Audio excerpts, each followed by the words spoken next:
Hello everyone, and welcome to my shop.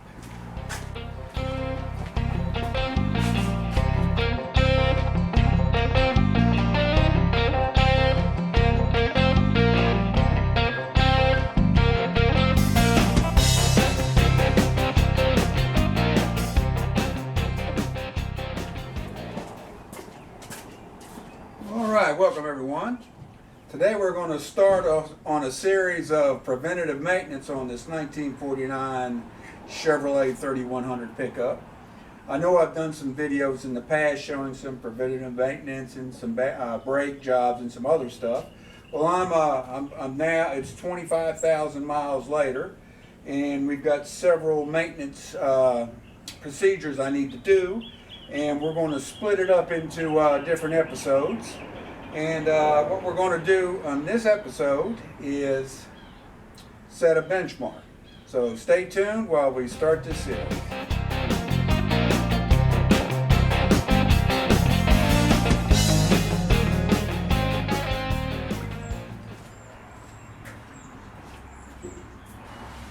Well, all right. In this episode, what we're going to do is before we do any changes, I want to set a benchmark and see where everything's set at now. The truck is running very good. In other words, the timing seems good, the carburetor settings, everything seems to be really running good. But, you know, as normally or as usual, you can always improve on things. So before I go any further, I'm going to just do a set a benchmark. I want to see where the timing's at idle and also at 3,000 RPM, which is the max mechanical advance curve. And we want to see where if the vacuum is improved any.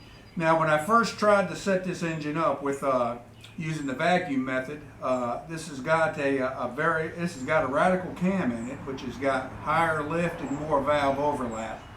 And the vacuum method really doesn't work in that case. I want to see if that's changed any with everything getting broke in, the seal, the rings sealed and all. And I've got some new tools to try out on it too, and that I'm kind of looking forward to do. And again, I need to start it and get it warmed up. I don't want to. I want to see where we're at before I do any changes. We'll check the plugs. We'll check the points. We're just going to go through the whole thing, and we're going to change the oil. The oil, we're not quite at 3,000 miles since the last change. The first two, I changed the oil first. Well, I'll get to that here momentarily. So let's get busy.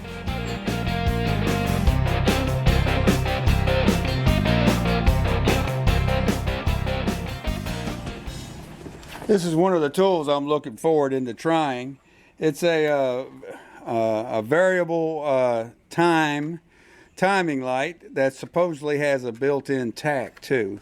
So it's kind of an all-in-one thing. I picked it up quite a long time ago. Just haven't really put it to use yet.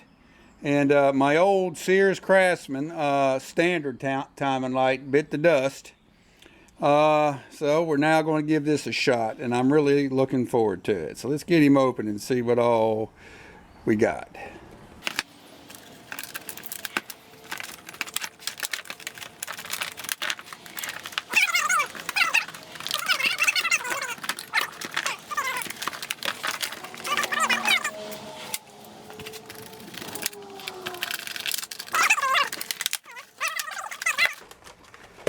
Got instructions. That's good. Big old book. Oh man. And let's see. We've got no trigger. Huh. All right.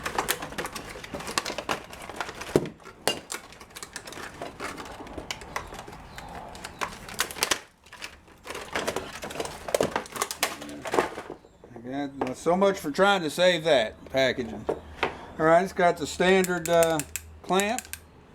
And your power. All right. Well, we'll do a little reading up while we let the engine warm up.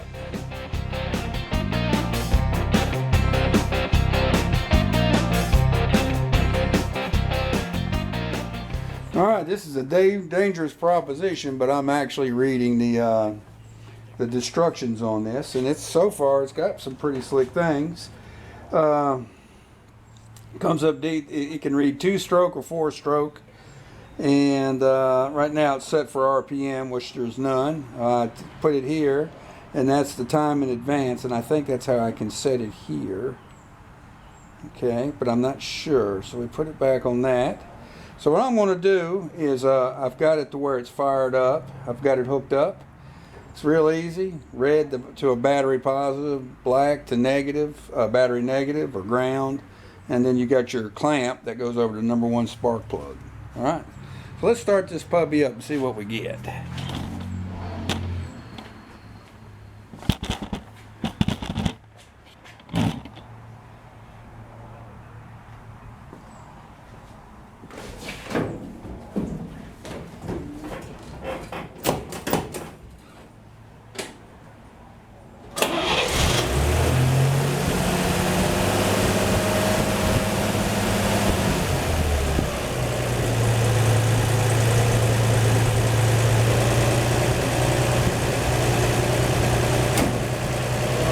Started right up. Now my dash tack indicates around 1,000 RPM, 1,100.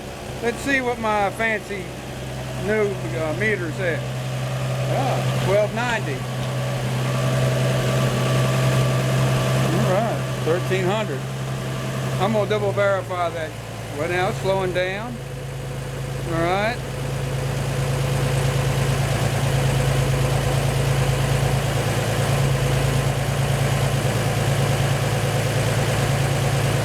Yeah, it's pretty much jiving with the tack on my dash, so that's good. Oh, so we got a good tack right here.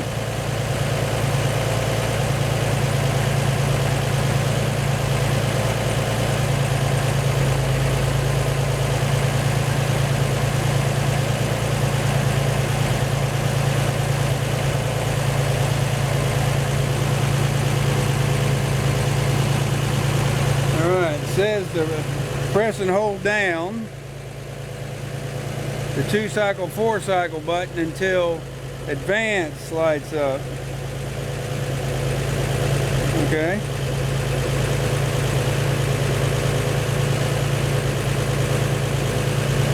Well, I think that's wrong. I think it should be this one here. There you go. It's already wrong.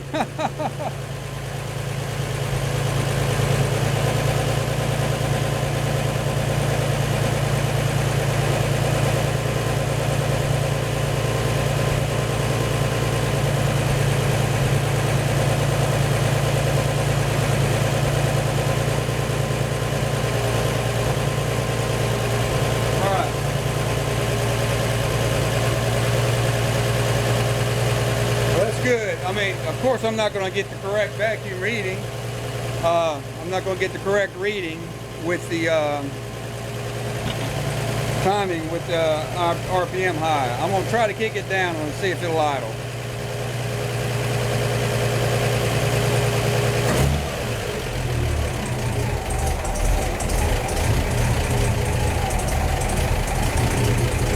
See? He's still somewhat cold now. He's still kind of cold. He may pick up. He'll normally go about 600, 650, somewhere like that. Let's see.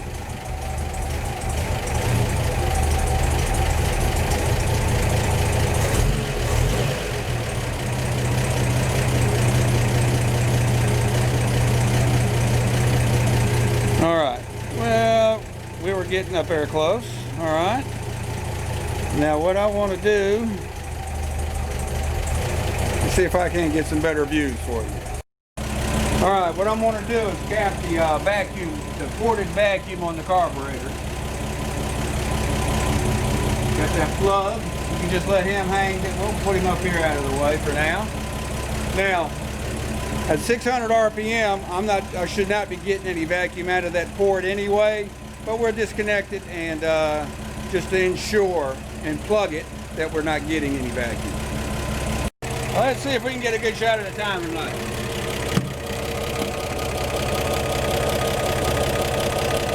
Alright, if you can see, hopefully you can see.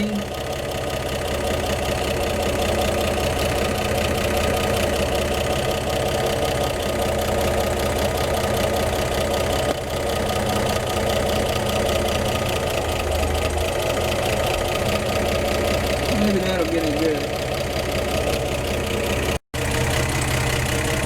Okay, I don't know how well this is going to show it, but the timing light is sitting at 5.5 degrees advanced, and my center line, top dead center, is exactly centered on the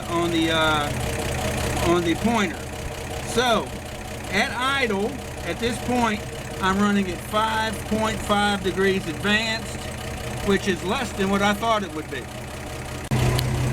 I really thought it would be higher at around 8 at idle. So the next step is to take it up to 3,000 RPM and to see where it is on the maximum mechanical advance. It's really loud right now, but I'm at 3,000 RPM. My advance is 25.5. I think I'm going to raise that to 30 when I do the final tune-up.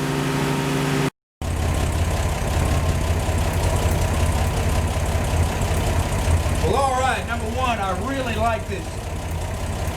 Alright, I really like having attack and time and variable time all in one unit. I'm sitting at about 650 RPM, somewhere around in there, which I can't really idle any lower than that because of the cam and the dual carburetors. You know, it's just too hot. You know, it just needs more RPM. So that's good. From what this benchmark has told me, I need to set, I can go more advanced when I do my tune-up. So I'm going to write down these numbers that I've got, and we'll go from there. And we'll start draining the oil. Just to show, my temp is up here, it's above my, it's in the higher end of the 180. Show you right there. So it's warmed up, it's good enough. We're going to go ahead and shut it down and get this oil drained.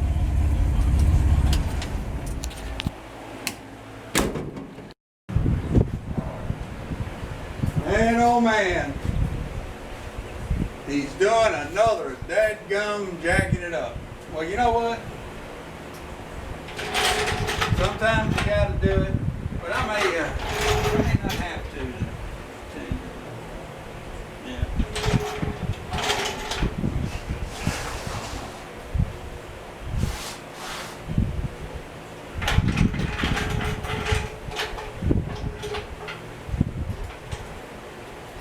All right, another jacking it up. I was at Harbor Freight yesterday, and I came oh so close. I mean, I came this close to wiping down a $100 bill and getting a low profile, long rotted, twist to turn, 3-ton jack. I mean, I was so close, I tested it, I did everything.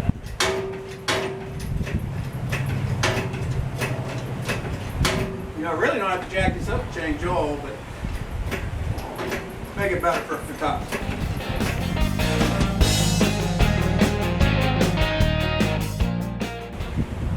We're going to jack the rear up too.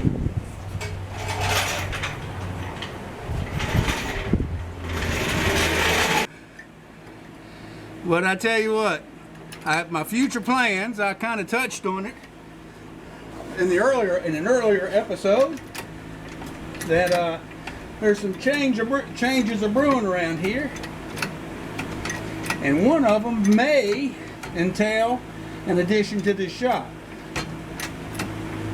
We will see.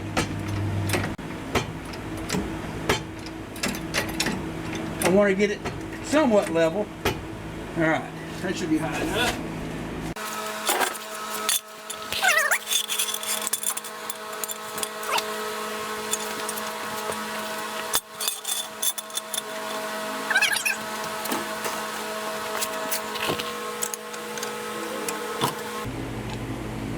We'll just leave the jack back here for now. It's a little wet around that pumpkin where I did the reseal. We'll be checking that out while we're under here.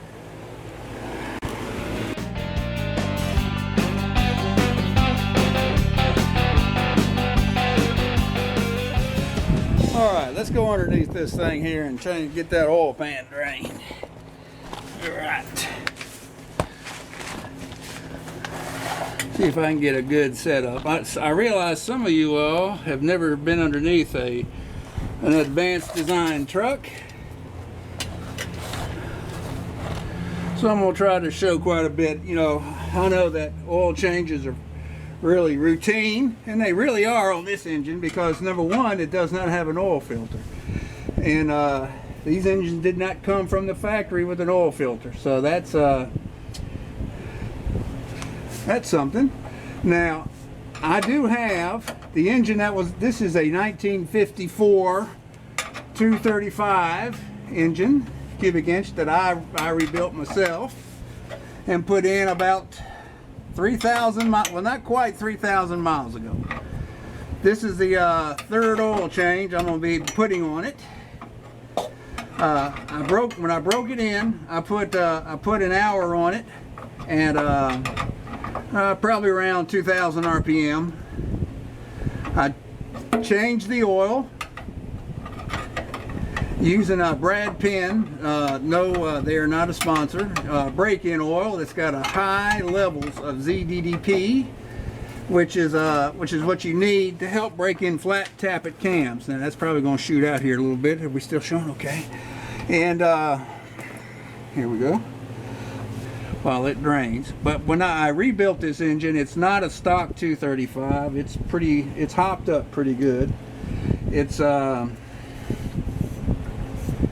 got a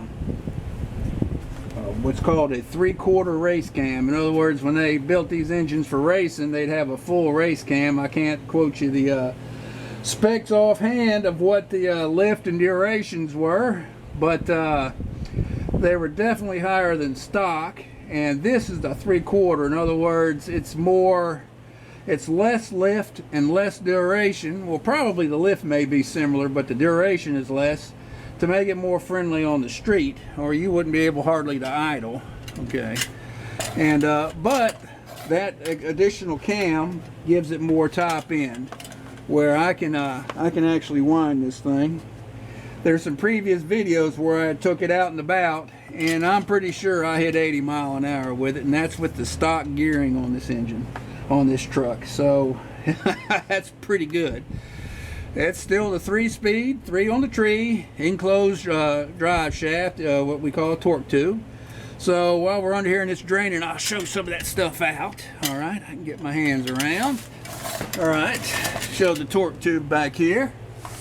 All right, you can see I've got dual exhaust, but the torque tube, it bolts directly to the transmission, and they don't call it a drive shaft, they call it a propeller shaft that's inside of that torque tube, and that's what spins the rear end. Okay, again, I know a lot of you all know this stuff. I'm just kind of touching on this just so some folks that may not know. This has dual exhaust. It doesn't, of course, it didn't come with dual exhaust. I put that on there because I thought I had me a race truck. I wanted to squeeze as much out of that 235 as I could. You're limited in what you can do via the design of the head, and the heads are just not conducive for high flow. So anyway, let's see. And there's your master cylinder right there, brake master cylinder. You access it via a access panel there up in the floorboard. I'll show you that. There's your transmission. There's another view of how the torque tube. Now, I don't appear to be leaking there. I appear to be leaking up here at the transmission more so, or maybe back here. I'm thinking I don't know yet. I'm gonna verify it more, but right here, there's one shim gasket that I didn't put any Permatex on, and I'm going to really double check to see if that's not where I'm leaking right there. Because I don't appear to be leaking back here at the back. That looks pretty good and dry around that. All right, that looks good. See, and look at this oil here on the pipe. Okay, so I'm definitely leaking oil right there. So unless it's coming out of that the cup, which I'll have to take a few things apart to see, that may be it. There's some grease zerks. What else to show while we're under here? Those are brand new motor mounts I put on this when I put the engine in. Let's see, there's your battery. That's what it looks like underneath. Okay.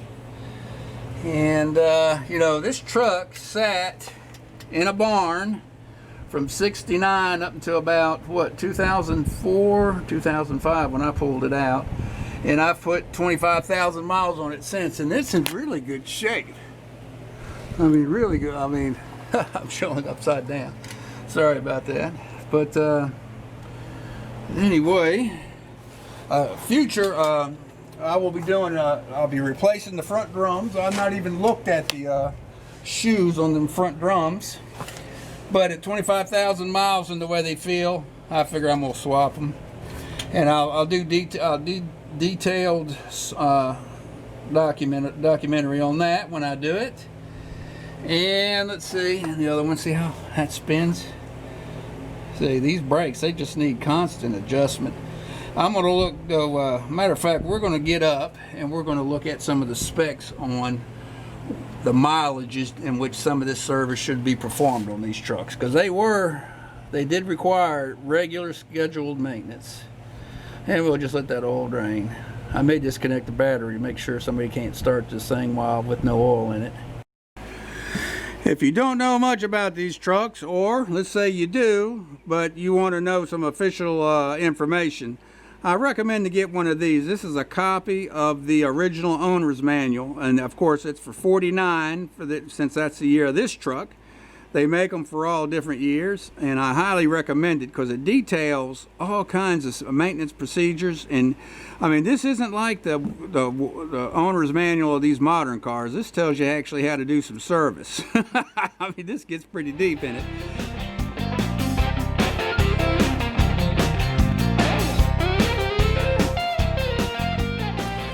All right, these carburetors are they're progressive two barrels. In other words, they are two barrel carburetors, where the single barrel, the primary venturi or barrel, is for idle and low speed. Let's look at this air cleaner. He still looks real good. Okay, and you can see the two barrels here. This is the primary, and the secondary is the same size from what I understand. I keep going back and forth on the size of these things. They're either a 32-32 or a 32-34. My original documentation shows 32-32, and if you, I guess I could measure it and to see, but I'm pretty sure they're 32-32. So any reference I've made to a 32-34 previously, I believe is incorrect. Okay, so take that off. That's an adapter plate. That came from Tom. I got these carburetors from Tom Langdon. No, he is not a contributor, nor am I endorsing him, other than to say I got them and I've had real good service out of them. Electric chokes. What we got is, and they're unadjustable, so they either work or they don't. So far, knock on wood, they work, and they work good. 2 pumps sets them. When I first start, I'm around 1,800 RPM. I kick it down to about 1,200 RPM, let it idle there for a little bit, then I kick it all the way down to the 6, where I end up at my 650. That is adjustable on the back side here. This is your vacuum port for your distributor. It is ported. In other words, there's no vacuum or negligible vacuum that comes out of that port at low idle. When you increase idle, of course, you're going to increase your vacuum signal. That's a vacuum port that's constant. That's like this vacuum port here. There's vacuum on this at all times. And this is also ported, but it's not as strong a signal as this one. These carburetors came on if I'm not mistaken, it was a 70s Pinto and Ford Escort. I think it was the Escort. And of course, they only had one, and they had a lot of fog control, and they utilized vacuum for everything, controlling your heating and air, ducts, all kinds of stuff. And these were your vacuum ports for it. Of course, we're not using it. At this time, this engine is set up to use the draft tube for venting. All right, so I almost have this thing jacked up too high. Let's go to this side where I can stand on something. All right. All right.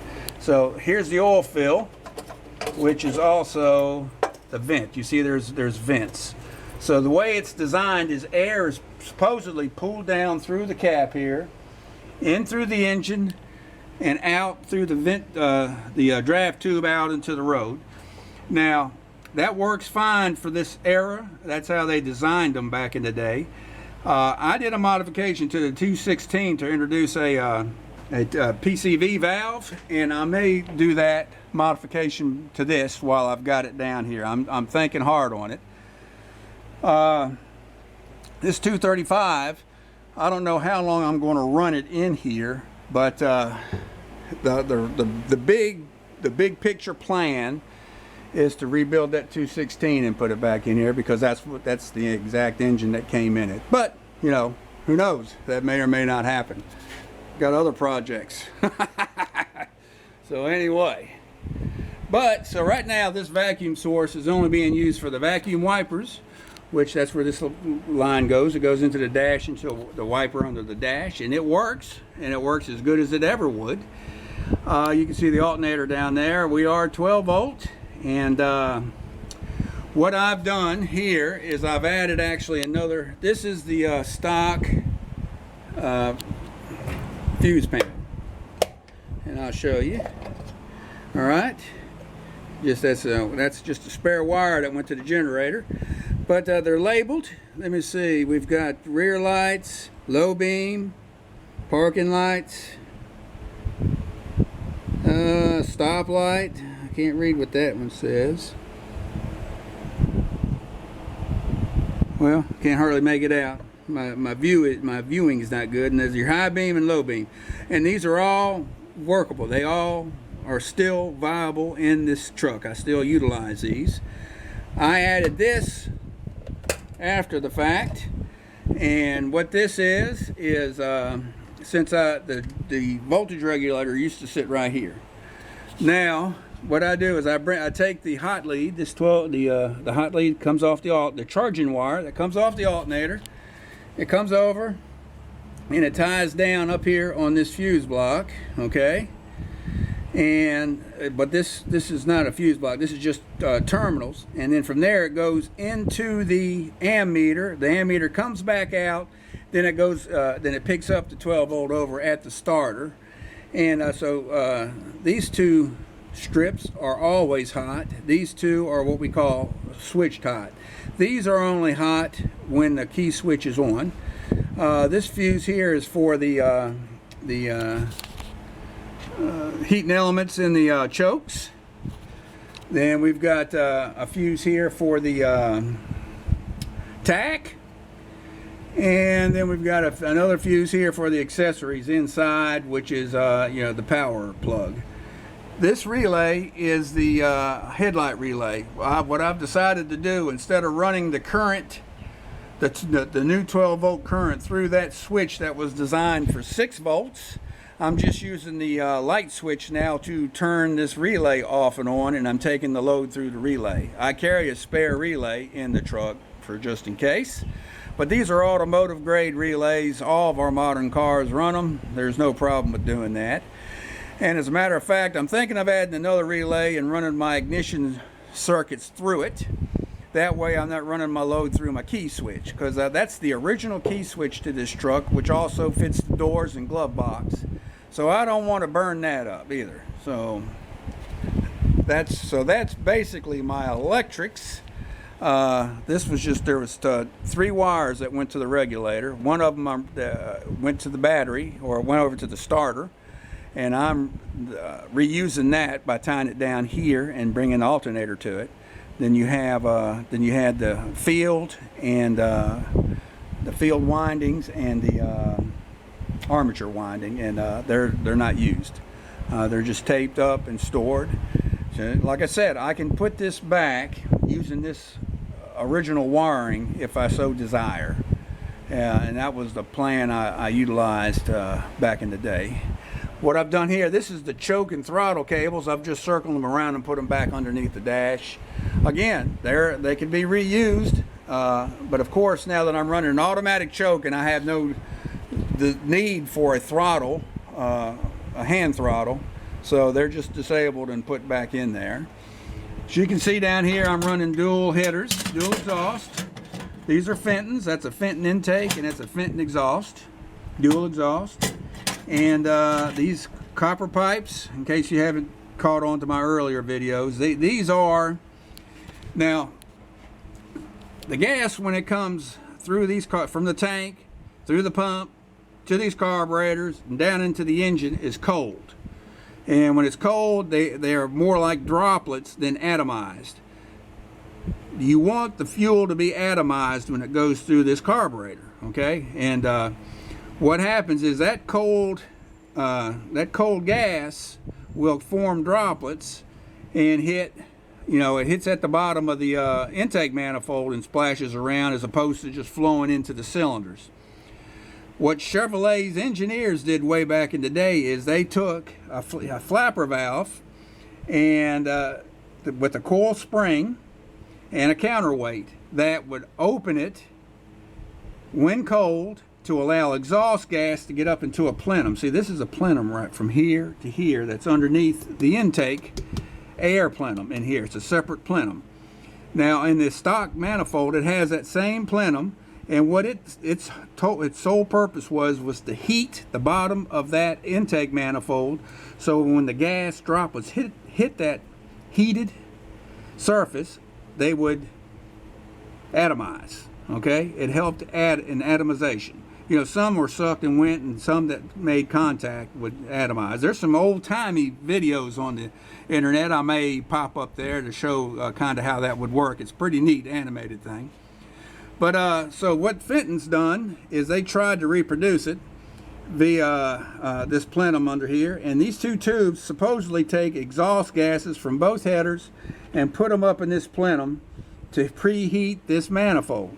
Now, it works. I mean, it gets hot and works, but it's nowhere near as efficient and works as well as the stock setup, primarily because there's no flow. There are very little flow. The way it was before, you had hot air constantly flowing, so you had constant hot air heating the surfaces in this manifold. Well, there's nothing to make it flow other than maybe some pulsations between the exhaust manifolds, but it's nowhere near what it was. So you don't have a constant flow of hot air heating this manifold under here. So the long story is, it takes longer for this engine to warm up and go in cold weather than it does a stock engine with the single carburetor in the middle. I know that was a whole lot of stuff to say, but it's better than nothing, so that's why I run it. All right, and I believe the performance gain that I get once this engine is warmed up and running like I want, it far offsets some stumbling and having to feather the clutch a little bit when the engine is cold just to get going. All right, so you can see the carburetors. That should kind of cover that. The stock setup, single exhaust, single carburetor intake, works great on these engines. Unless you've got a desire, unless you got a pocket full of money and a desire to go a little faster, you don't need to go to a setup like this. The single exhaust, single carburetor setup works great. You can actually get you can put larger jets in that carburetor and get a little bit better performance. I doubt you'll get what this produces, but then again, these aren't race car. These were never designed to be race engines. A wise fellow I know from Middle Tennessee often refers to these things as glorified tractor engines, and he may not be too far off on that. All right, so let's see. I'm running a 180-degree thermostat. I was running a 160, but I discovered in the wintertime it wasn't getting hot enough. The cooling system on this engine is so efficient. When I had this engine dipped, the block dipped, and acid dipped and cleaned out, and then I actually ran, before I even ran this thing on the street, I actually ran a radiator cleaner through it, and block cleaner, and ran it for a couple hours that way, just here in the shop. When I felt like I'd come out here and start it up and let it run, let it warm up, and let it stop and cool off. And when I drained it out, you wouldn't believe the crud that still come out of this engine that was already cleaned. The radiator has never given me a problem. It was full of, thankfully, antifreeze when I pulled this out of the barn. And so this, I guess what I'm saying is the cooling system on this truck is so efficient that even with a 180 thermostat, do I rarely get above 180. That's rare. And when I was running a 160 in the wintertime, it was barely getting hot enough to heat up that air of that fresh air heater that I installed last fall. So I went to the 180, and I'm not even looking back. It looks great. It works great, I guess I should say. All right, on this side, overflow tube. There's a lot of people that will say that they're not necessary. They didn't come on them. They were an option, so why put them on there? Well, I'm going to tell you why I put it on there, because I don't want to put antifreeze on the ground, and I don't want to waste antifreeze, and I don't want to have to buy antifreeze more than when I just want to do a flush. These engines, if you fill this radiator up to the tip top, it is going to puke it out until it's down about 1 inch to 2 inches to almost to the top of the, where you can see the top of the coils here. And that's how they run. They will puke it out, because what happens is once that antifreeze expands, it gets hot, it's going to expand. And when it expands, it's going to come out this overflow tube. And if you're running the stock setup, it goes to the ground. All right? Now, you put a tube in here. You can put a nice one here. I ran a hot water bottle on my firewall here for years on that 216 to work utilize as a overflow tube.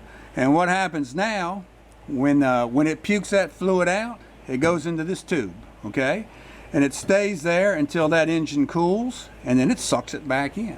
So I go back over here and look at it. It's going to be plumb full, and I haven't lost any antifreeze. I haven't had to put any antifreeze in it since I put it in brand spanking new.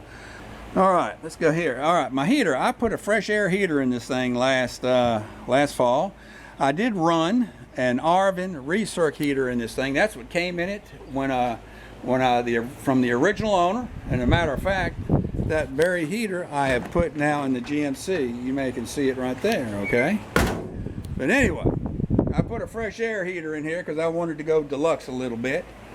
And I was afraid, so there's the fresh air, but closer thing here. There's our fresh air heater.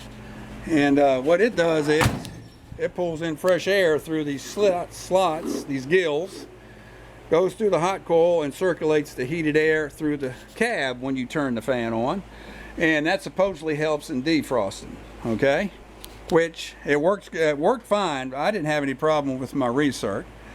I was afraid that with that airflow going through here, I'd get constant hot water maybe circulating in the summer. So I went to this bypass valve instead of just a simple on-off valve. And what it does is the hot water comes up, it comes out of the head right here, comes up, hits the valve, and circulates and goes back to the water pump, okay? And then when I turn the heat on, I pull the valve open, that's when it allows the coolant to circulate through the heater core. And it works pretty good. It's really overkill. I think, to tell you the truth, the simple on and off would have worked. Now, when I did that over here on the GMC, I went with the simple on and off thinking that's what it was. Well, this 350 is a little bit different, and I'm feeling heat coming through this thing even when it's off. So I'm either going to put a bypass valve, replace this with a bypass valve, or I may swap the valves. More than likely, I'll just buy a new valve. So, but anyway, that's a modification that I did. The 216, I need to show some stuff. Actually, it had no valves like this. And the deluxe heater back in '49 actually had what was called a Ranco valve that bolted right here, and it was thermostatically controlled. You turn your temperature to where you supposedly, it wasn't graduated with numerals. You just turn it to where it would just show it getting hotter or colder, and it would actually vary the hot water it would allow to pass to go into the heater. Real slick. They're expensive. They're most all of them, they eventually will leak because they're so active. And but I think I'm going to put one in this, I think, eventually. And if I go that route, that would be a valve for the GMC, this one right here. That's a thought. Think things through. Anyway, I'm still running points in this. That's the regular points and the standard plugs in it, and we'll cover that here shortly on I'm going to be pulling them and checking them. And as you like I showed you at the beginning of this segment, I'm definitely going to adjust the timing. I've got my benchmark, so when I originally set this engine up, I had nothing I could go by to set the timing because you know, it's not documented. I just heard what other people would try, and a lot of trial and error. I originally started out, I had too much advance, and it didn't run good at all. It ran good wide open, but it didn't run good low speed and idle. So this was I got this setting where it's at now, and it runs real good idling, real good low speed. It's got a slight hesitation pulling out of a turn, you know, or going up a hill. I don't get no valve clank. You know, those indicates that I could probably put more advance on it. And from my benchmark testing, it looks like I can put at least 2.5 more degrees, or up to 5 degrees, as far as the 3,000 RPM setting goes. And but I'll cover that when I get to that shortly. Okay, but I'm still running the standard points. That's a 12-volt coil. Internally, it's got an internal resistor, so that's why you do not see an external resistor out here. That's a 6-volt horn relay that originally came with the truck, and a 6-volt horn that originally came with the truck, and it works great off the 12 volts. I mean, it is loud. It'll run you out of here. Believe it or not, that was a dealer added option. I've got the original paperwork on this truck, and just going by memory, I can look it up, but I'm thinking the horn itself cost $5, and it was $3 labor to install it back in '49. Isn't that something? So anyway, let's see, what else can we touch on as a basic overview. Now this is a 54 235, and this is one of 53 and 54 235 full pressure 235s are probably the best two engines you could go for to do a retrofit into a pre-54 truck. The reason why I'm saying that, let's say 51 and older, 51 to 47 to 51. It's got to do with the height of this water, see the fan and the water pump. That fan is exactly centered on that radiator, just like the 216 was, and just like the splash oiled 235 that was also an option for these trucks. Now this is full pressure, not the splasher. The splasher is like the 216, it's a whole different beast, all right? But because that fan is perfectly centered to the radiator, you got your maximum coolant efficiency, all right? Don't even need a shroud. I mean, and like I say, this is not a stock engine. This is a high performance as you can get at 235, and it does not run hot at all. It's just that efficient. Later engines, I think in 55, the water pump mounted higher, okay? And that causes a problem with causing the fan to be too high over the, or was it lower? I'm wanting to think it's higher, but it the fan is repositioned, and it's to the point where it's not as efficient and it doesn't cool. There's a fellow, I'll post a link to his website and his and maybe his eBay site, that makes an adapter plate. If you put a newer 235 engine or 261 engine in one of these older trucks, he makes an adapter plate that relocates the water pump, and you get these the same 216 old 235 water pumps. You bolt them right on, and you're back centered perfect, and it works great. He's got a lot of testimonials on it. So I mean, that's a great workaround. But if you don't do that, you want to find a 53 or 54 235 full pressure engine, and they'll give you the full oil pressure, and they'll give you a perfectly centered fan on the radiator, which will keep your cooling, help your cooling immensely. All right.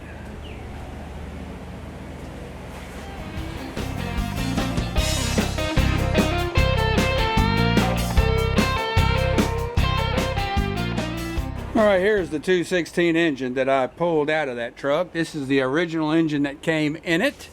As you can see, it's a 1-barrel Rochester carburetor that worked great. It worked. I drove this truck winter, spring, summer, and fall, and I never had an issue starting or running in any kind of weather. Rain, snow, sleet, hail, 100-degree days. So there are people that really hate this carburetor, and well, more power to them. This carburetor worked great. Anyway, get off that soapbox. As you can see, this is the single. When I was talking earlier about the preheat valve underneath the carburetor, all right, you can see here is the here's the counterweight. I hope you can see it. See that? And there's a spring. See, right now that spring is keeping it wide open. So when exhaust gases come out of this manifold and run down here, they're going to run up underneath this plenum. There's a plenum right here, and it's heating the bottom of this intake manifold, and then it goes out the bottom. All right. Now that's what helps keep that fuel atomized. And when that once this, that's a bimetal spring right here. Once it heats up and the whole manifold heats up, it starts releasing tension, and before you know it, this counterweight will close the valve, and that coupled with the actual pressure of the exhaust will just direct it straight out, and it won't have to come up here because the manifold itself is already up to temperature. Chevrolet engineers designed that, and it worked great. I mean, there's nothing we've come up with. Some people try to, they'll talk about going with hot water to try to heat that dual Fenton intake. And I think it probably works better than the setup I've got, but nothing works as good as this stock setup. Nothing. This is the bypass oil filter. All right. On a 216, there's some slight differences in the oiling. All right. Right here, this, you see this boss, how it runs down the length of the block. That is your main oil pressure gallery. All right. Now oil pressure comes and hits this T right here, all right? And you can see this port right here, this part, it comes out and goes to your oil pressure gauge. This line comes up into your bypass oil filter, all right? Where the oil's filtered, it comes out the bottom and drains back down into the block, okay? So the way this is designed is it doesn't take all of the oil. Some of the oil tees off, you know, some of the, under pressure, you got your oil running down this main gallery here, which is tapped into the main bearings and through passages to the cam bearings, and lubricating all those rotating assemblies, okay? Well, it also tees here, so some of that oil will come off and go up to the oil pressure gauge to register your oil pressure, and some more, not as much, will come out this tube and into this filter. Now, there's a restriction inside this filter. I guess I could take it apart. Well, if I go to do any further work with it, I'll show you. There's a restriction. It's about so high in this canister, okay? And what it is, the drain out of this oil filter, there's a tube that goes all the way up that this bolt actually screws into. About this high, there's about a 1/16 of an inch hole drilled in it. That is the only orifice. Once the oil goes through the filter medium and into the center of this canister, that little tiny hole is the only way that oil will drain back into the block. What that does, it causes a restriction which keeps too much oil coming out and going to this filter at any one time, and leaves the majority of the oil going to the bearings where it needs to be lubricated. That's designed into the setup. This, like I say, I knew the original owner of this truck, and I got his original paperwork. He had this oil bypass. This did not come from the factory. This is a dealer add-on that the dealer added on for him. You know, I told you about the horn previously. I want to think this was probably like $10 and maybe $5 to install. So the dealer actually added this. It was not a factory edition. Isn't that pretty slick? And I mean, so you got the, since this is a bypass oil filter, the micron, the filtering medium in it is finer than what you have in a full pressure oil filter. So this actually does a better job of filtering the oil that gets to it than a modern full pressure oil filter. The only thing is only some of the oil gets to it at one time. You know, theoretically, all the oil will eventually pass through it and get cleaned. And that's the basis and premises of it. And I really don't see a problem with that. The more I talk about it, the more I think I may go for it. The only problem is getting it mounted. You want to mount it to the engine, not the firewall, because the engine's going to vibrate separate. And I don't want to put undue stress on the rubber hoses. And you can see how it uses these U-clamps to bolt to the intake manifold. So what I've got to do is come up with a way. I know there's square clamps because my intake manifold on that Fenton is square, not round. So I need to, if I come up with a way to mount that to the manifold or to the block in some way at about that height. I believe it has to be that height to be able to drain correctly. So I just wanted to show that on the 216 and the carburetor. Of course, there's your generator. The PVC modification, you can make it out. Let's see here on this side. All right, I cut off the draft tube and turned it sideways, and I got a rubber grommet glued in there, and the PVC is actually stuck in there, and the hose came around and it teed right here. All right, put the light back up if we can. It's wanting to be contrary, but it would tee with the windshield wipers. Again, this motor, it probably had, I'm going to guess, I had the head rebuilt and put about 23,000 miles on it. I'm going to guess from the documentation and the oil change sticker that's on the side door still, that showed 99,000 miles on the last documented oil change. I'm gonna guess this bottom end, that engine's got nearly 120,000 miles on it, or 120,000 mile plus, and it was a farm truck. So anyway, yeah, some more things about the oiling system on the 216 that makes it different.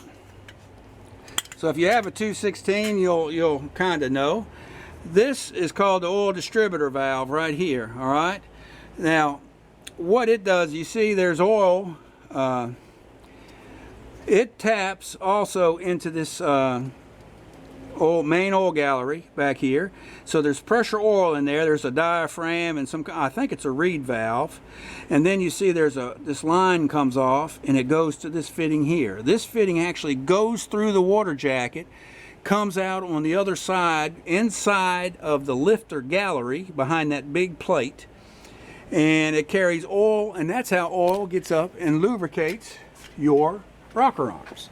And it comes up right here, if you see right here. Okay, we'll turn this around like that. All right, and right here, this line right here, that was return. But it comes down and it bends and goes through the gallery down there. All right. Now what it does, it regulates the amount of oil that gets to the top end. The engineers wanted maximum oil to the to be able to get to the main bearings and the rod bearings first.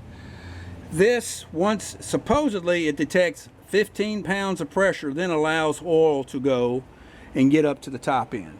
Now this engine ran a steady 7 psi before I pulled it.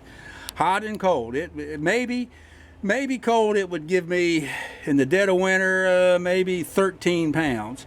But normally once it warmed up it would settle down to 7 pounds, and I had plenty of oil getting up to this top end. I had a tremendous amount of oil that got up here. So I don't know if it's true about it waiting till 15 pounds before it opens up to allows it, but it does distribute the oil. It does regulate the amount of oil that goes up to the top end. Now that's for the 216, and I believe for the 235 splasher engines. This is not that circuit is not on the full pressure, 235, like what I put in the truck over there. Yeah, let's see. A lot of other stuff is similar. That water pump will bolt right on that 235. The head won't, block won't, or of course they're all different. Manifolds will actually work, but they're smaller, so I would be robbing horsepower if I put them on. That's 235 parts there. That's the intake manifold. I think the exhaust is laying around here somewhere. And I was going to go with the blue flame blue till I just decided I wanted to go with chrome and dual everything. So anyway, well, that's the 216. If you got any questions on it, I can answer. Again, I ran that 216 every weekend for 5-6 years. It could have been a daily driver. It was so dependable. I ran it. I did not park it. It ran year round. So if you have any questions, I might can answer. If not, I possibly could direct you to someone that may know. But future plans is to possibly get this rebuilt and then put back in there as stock, not as a hopped up engine, but stock with all new non-leaking seals, if that was ever a possibility with these type engines. So anyway, all right, I want to show you how to change the cartridge in one of these in the case if you need to know. This bolt here is pretty tight. You want to, as a matter of fact, you want to keep it tight because high pressure oil does come through here. All right, take your bolt off.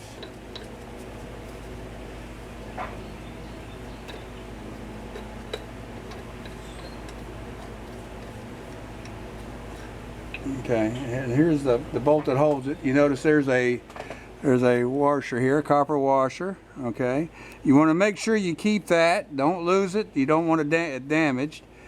Keep track of it. And as a matter of fact, there's okay, no, that's it right there. So just keep track of him. All right, we'll put him up here. All right, and the lid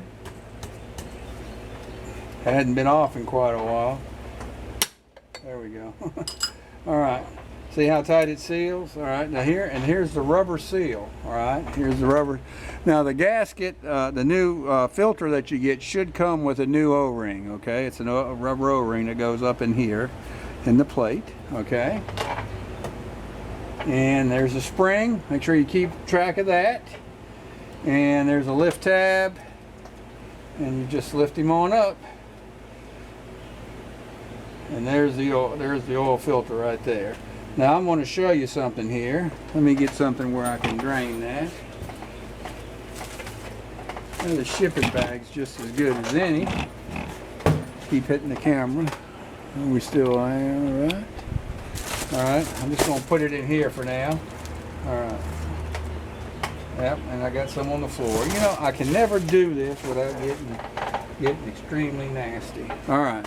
Now I'm going to show you what it looks like down inside there and how much oil there is. Alright, see, there's still quite a bit of oil down in there. And I'm going to see if you can see that. Alright, there's the hole I was talking about. Put him right here. See right there, you see that hole? That's the drain back hole right there. So that's a lot of oil that gets in there. And that's how the oil drains back to get in back to the sump.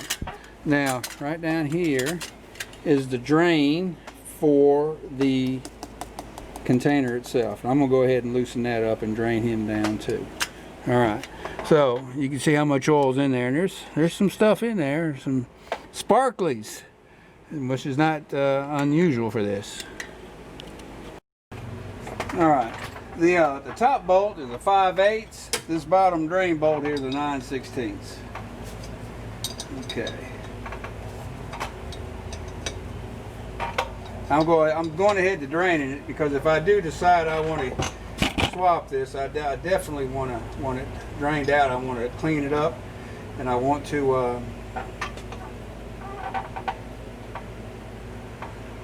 That's holding quite a bit. That's maybe that's a quarter. At least a half quart, maybe.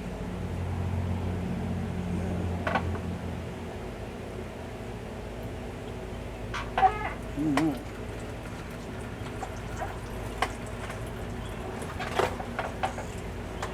I definitely want to sand this down and paint it, and I want to paint it back to yellow if I do decide to do it.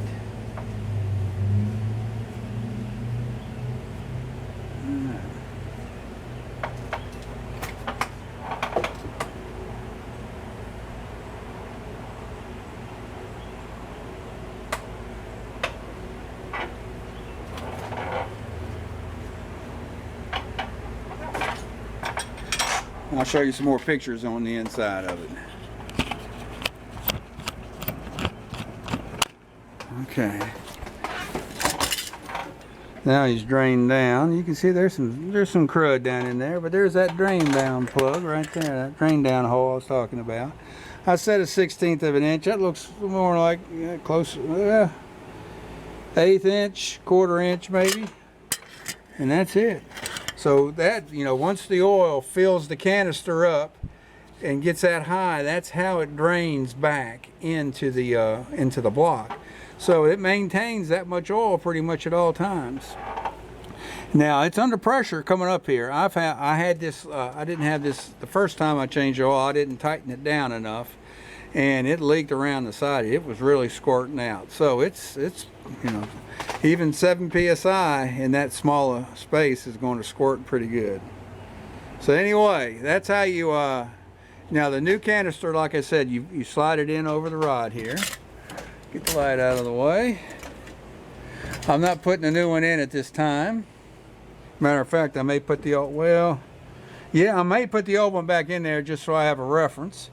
But you put your new canister in. Let's say this is the new canister. All right, we put him in. I'll post some part numbers. All right, don't forget your spring. Now I put the big end down on the bottom. All right, then you've got your lid. All right.